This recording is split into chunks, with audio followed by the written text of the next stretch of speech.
ఏదైనా పండగొచ్చినప్పుడు అమెరికాలో ఉన్నవాళ్ళు మన ఇండియన్స్ ఎంత బాధపడతారనంటే, అయ్యో! మన ఫ్యామిలీ మెంబర్స్ దగ్గర లేము.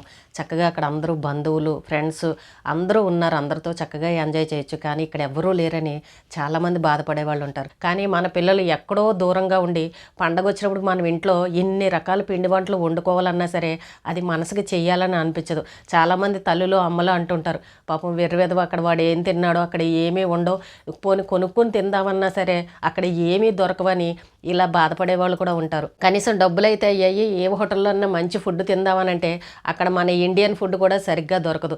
అది కూడా పోనీ తినాలి అని అంటే ఎక్కడికో దూరం వెళ్ళాలి, పైగా ఎక్కువ డబ్బులను ఖర్చు పెట్టాలి. అమెరికాలో ఉన్నారన్న మాటే కానీ డాలర్లు సంపాదిస్తున్నారని అనుకుంటాం, కానీ ఫుడ్ విషయంలో ఎన్ని కష్టాలు పడతారని అంటే నిజంగా తలుచుకుంటే భయం అనిపిస్తుంది. పిల్లల్ని అమెరికా పంపించిన తల్లిదండ్రుల మనసులో ఏముందో ఒక్కసారి నిజంగా చెప్పండి. ఇప్పుడు దసరా పండుగ వచ్చింది, పిల్లలు దూరంగా ఉన్నారు, మీరు ఇంట్లో ఎన్ని రకాలు వండుకున్నా కూడా పాపం పిల్లలు గుర్తొస్తూ ఉంటారు కదా. ఒక్కోసారి ఎందుకు పంపించావురా బాబు, ఇంతంత డబ్బులు ఖర్చు పెట్టి, మన పిల్లలు మన కళ్ళ ముందే ఉంటే బాగుండు కదా అని బాధపడే తల్లిదండ్రులు కూడా ఉన్నారు. అయితే నిన్న ఒక అమ్మాయి ఒక వీడియో పెట్టింది. అయితే ఆ అమ్మాయి అక్కడ ఉన్న నిజాలన్నిటినీ చెప్పింది. ఇండియాలో ఉన్నవాళ్ళు అమెరికాకి గొప్ప కోసం వస్తూ ఉంటారు, ఈ గొప్పలు చెప్పుకోవడానికి డబ్బుల కోసం ఇక్కడ ఎన్ని ఇబ్బందులు పడుతున్నారో అవేమీ చూసుకోరు.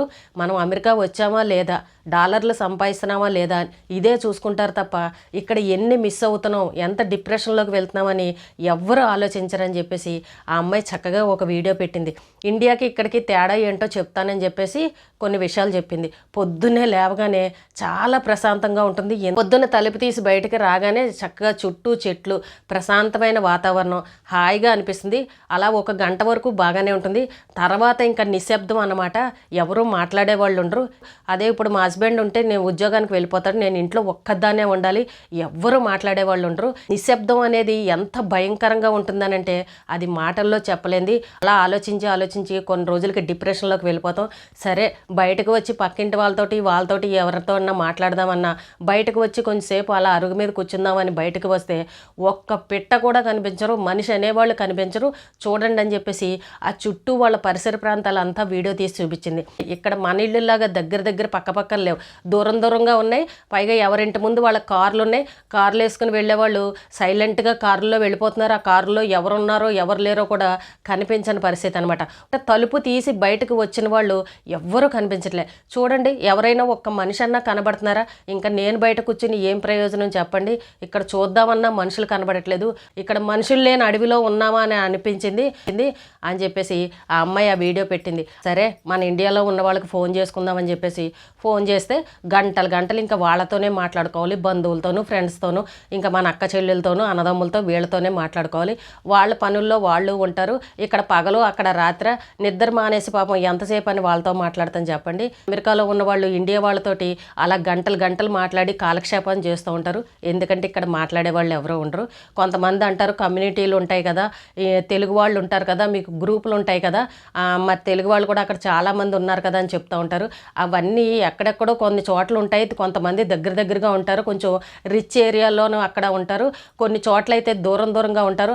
అందరికీ ఒకే దగ్గర ఇల్లు దొరకాలని అంటే దొరకదు కదా. అలాగే పోనీ ఒకవేళ ఉన్నా కూడా వాళ్ళ ఇంటికి మనం వెళ్ళిపోయి మన ఇంటికి వాళ్ళు వచ్చేసి మన ఇండియాలోలాగా అంత క్లోజ్గా అయితే ఏమీ ఉండరు. ఏదైనా పండగ వచ్చినా, ఏదైనా చిన్న బర్త్డే పార్టీలు అలాంటివి వస్తే వాళ్ళు పిలిస్తే వెళ్తారు, లేకపోతే లేదు.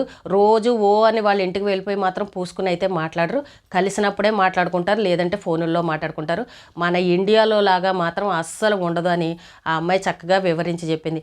పైకి ఏదో అమెరికా అనుకుంటున్నాం, కానీ అక్కడ మాట్లాడేవాళ్ళు లేకపోతే ఎంత భయంకరంగా ఉంటుంది చెప్పండి. ఇంకొక మాట కూడా చెప్పింది, గమ్ముని మనకి ఏదైనా జ్వరం వచ్చినా, కొంచెం హెల్త్ బాగోపోయినా ఇంట్లో పడుకున్నాం అనుకోండి, తలుపులు వేసుకుని కొంచెం ఏ పక్కింటి వాళ్ళు వీళ్ళు ఎవరో ఒకళ్ళు వచ్చి మాట్లాడుతూ ఉంటారు. కానీ ఇక్కడ ఎవ్వరూ పట్టించుకోరు. తలుపు వేసుకున్నారు అని అంటే ఆ లోపల ఏం జరిగిందో తెలీదు, బతుకున్నారో చచ్చారో కూడా తెలీదు. ఇంకా వాళ్ళు ఎందుకు బయటకు కనిపించలేదని కూడా అసలు ఆరా కూడా తీరు, ఎవరి పనులు వాళ్ళు చేసుకుంటారు. అదే మన ఇండియాలో అయితే ఒక గంట సేపు లేట్గా లేచామనంటే ఏంటి ఇంకా లేవలేదని తలుపు కొట్టి మరీ లేపుతారు.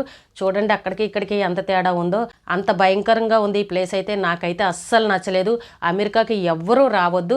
కొంతమంది డబ్బు కోసం వస్తున్నారు, కొంతమంది గొప్పల కోసం వస్తున్నారు. చూడండి ఇండియాలో వాళ్ళు అనుకున్నంత స్వర్గం ఏమీ ఇక్కడ ఉండదు. దూరపు కొండలు నునుపు అని ఎలా అయితే అంటారో, ఇక్కడికి వచ్చిన తర్వాత ముళ్ళు, చెట్లు, తుప్పలు, కొండలు ఇవే కాళ్ళకు తగులుతున్నాయి, రాళ్ళు రప్పలును. కానీ ఇది ఎవ్వరికీ బయటికి కనిపించదు. ఎవ్వరు కూడా అమెరికాకి రాకండి. చక్కగా తక్కువ జీతమైన ఏదో ఒక పని చేసుకుని ఇండియాలోనే బతికితే దానంత ఉత్తమం లేదని చెప్పేసి ఆ అమ్మాయి చక్కగా వివరించి చెప్పింది. చూడండి, ఇప్పుడు వెళ్ళిన వాళ్ళందరూ ఎన్ని కష్టాలు పడుతున్నారో చూసారా. కానీ పైకి మాత్రం ఎవ్వరూ నిజాలు చెప్పరు. ముందు ఫుడ్కి ఇబ్బంది పడుతూ ఉంటారు. బయటకు వెళ్ళి కొనుక్కుందామన్నా మన ఫుడ్ అక్కడ దొరకదు. ఇంట్లో చేసుకుందామన్నా వీళ్ళకి వచ్చిరాని వంటలు చేత కాదు. ఎన్నని వండుకుంటారు చెప్పండి, చేసి పెట్టేవాళ్ళు ఉండరు. ఏదైనా పండగ వచ్చి పక్కింటి వాళ్ళు ఎదురింటి వాళ్ళు ఏమన్నా పెడతారా అని అంటే అక్కడ అది కూడా ఉండదు. మన ఇండియాలో అయితే ఏదైనా పండగ వచ్చిందనంటే ఇరుగు పొరుగు ఒకరికొకరు ఏదో ఒకటి ఇచ్చుకుని చక్కగా ఎంజాయ్ చేస్తూ ఉంటారు. అక్కడ ఆ పరిస్థితి కూడా ఉండదన్నమాట. ఏది కొనుక్కోవాలన్నా ప్రతిదీ రూపాయిని లెక్క పెట్టుకోవాలి. మనకు జీతాలు తక్కువ ఉంటాయి, సంపాదన తక్కువ ఉంటుంది. ఇన్ని అప్పులు కట్టాలి అని అంటే ప్రతిదీ రూపాయలు లెక్క పెట్టుకుని బతికే పరిస్థితి. కానీ చాలామంది పిల్లలు ఇవన్నీ అనుభవించే వచ్చారు. కానీ ఇంకా కొంతమంది ఉన్నారు చూసారా, వాళ్ళ గురించి పాపం మనం మాట్లాడుకోవాలి.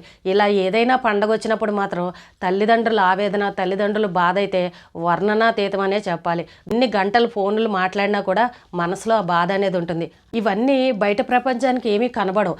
అమెరికా అనగానే ఒక రిచ్ ఏరియాలో ఉన్నాం, బాగా బతికేస్తున్నాం, బాగా సంపాదించేస్తున్నామని ఇదే చూసుకుంటారు తప్ప అక్కడ ఎన్ని కష్టాలు పడుతున్నారో అవి ఎవ్వరికీ బయటికి కనిపించవు. ఆ అమ్మాయి మాత్రం చక్కగా చెప్పింది, ఎవ్వరూ అమెరికా రాకండి, ఇక్కడ ఏదో స్వర్గం ఉందనుకొని అప్పులు చేసుకుని మాత్రం ఎవరూ రావద్దు. మనుషుల మధ్య తిరిగే వాళ్ళు వచ్చి ఇక్కడ ఉన్నారు అని అంటే కొన్ని రోజులకి డిప్రెషన్లోకి వెళ్ళిపోతారు. నువ్వు తిన్నావా, ఉన్నావా, చచ్చావా అని కూడా తొంగి చూడరు. అది ఇక్కడ పరిస్థితి అని చెప్పేసి ఆ అమ్మాయి చక్కగా వివరించింది. అలాగే లాస్ట్లో ఒక పాట కూడా పాడింది.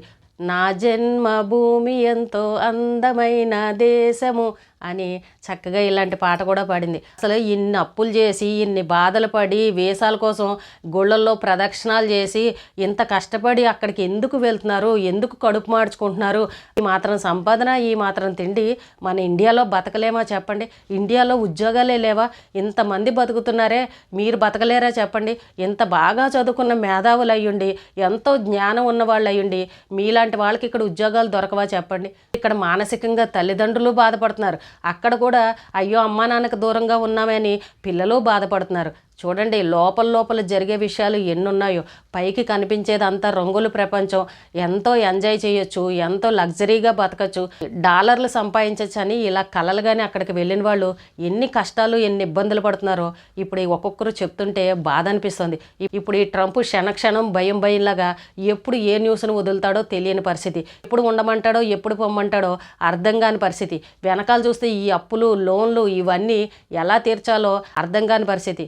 అసలు ఇవన్నీ చూస్తుంటే ఎప్పటికి మనం సంపాదించాలి, ఎప్పటికి ఇండియా తిరిగి వెళ్తాము, అమ్మ నాన్న ఎప్పటికి మన పెళ్ళిళ్ళు చేయాలని పిల్లల మనసులో ఆలోచన. అలాగే ఇక్కడ తల్లిదండ్రులు కూడా పిల్లల భవిష్యత్తు ఏంటో అర్థం కావట్లేదు. పిల్లలకు సరైన ఉద్యోగం లేదు, పిల్లలకు చూస్తే వయసు పెరిగిపోతుంది, ఎప్పటికి పెళ్ళిళ్ళు చేయాలని ఇక్కడ తల్లిదండ్రుల ఆలోచన. అమెరికా వెళ్ళిన వాళ్ళ జీవితాలు ఈ రకంగా ఉన్నాయి. కానీ ఇవి ఎవ్వరు కూడా బయటికి చెప్పట్లేదు. ఎవరికి వాళ్ళే మనసులో బాధపడుతున్నారు. మళ్ళీ ఇంకొక మాట కూడా చెప్పింది ఆ అమ్మాయి, నిజంగా మనం ఏనాడో ఏదో పుణ్యం చేసుకోబట్టే మనం అంత మంచి భారతదేశంలో పుట్టాము. మన సాంప్రదాయాలు, మన ఆచారాలు, మన కట్టుబాట్లు ఇవన్నీ కూడా మన ఇండియాలోనే ఉన్నాయి. మిగిలిన వేరే దేశాల్లో ఎక్కడా కూడా ఏమీ లేవు. ఒకవేళ మనం మన దేశాన్ని వదిలిపెట్టి వెళ్ళినా కూడా మనం అక్కడ ఉండలేని పరిస్థితి. కాబట్టి ఇండియాలో పుట్టిన వాళ్ళందరూ కూడా చాలా అదృష్టవంతులు. ఇండియాని వదిలి ఎవ్వరూ మాత్రం వేరే దేశాలకు వెళ్ళాలన్న ఆలోచన మీ మనసులోకి మాత్రం రానివ్వకండి. మనం ఏనాడో పుణ్యం చేసుకోబట్టే మనం అంత మంచి భారతదేశంలో పుట్టామని చెప్పేసి చివరిగా అమ్మాయి ఆ మాటని చెప్పింది. పిల్లలు ఏదో తెలుసో తెలియక వాళ్ళు వెళ్ళారు, వీళ్ళు వెళ్ళారని ఒకవేళ వెళ్తానని అడిగితే మాత్రం తల్లిదండ్రులు వద్దని చెప్పండి. అందరూ చదువుకున్న వాళ్ళే కదా, కొంచెం తెలివిని ఉపయోగించి మన ఇండియాలోనే సెటిల్ అవ్వండి. ప్రతి ఒక్క తల్లిదండ్రులు పిల్లలు అమెరికా వెళ్తానని అంటే మాత్రం వద్దు అని చెప్పండి.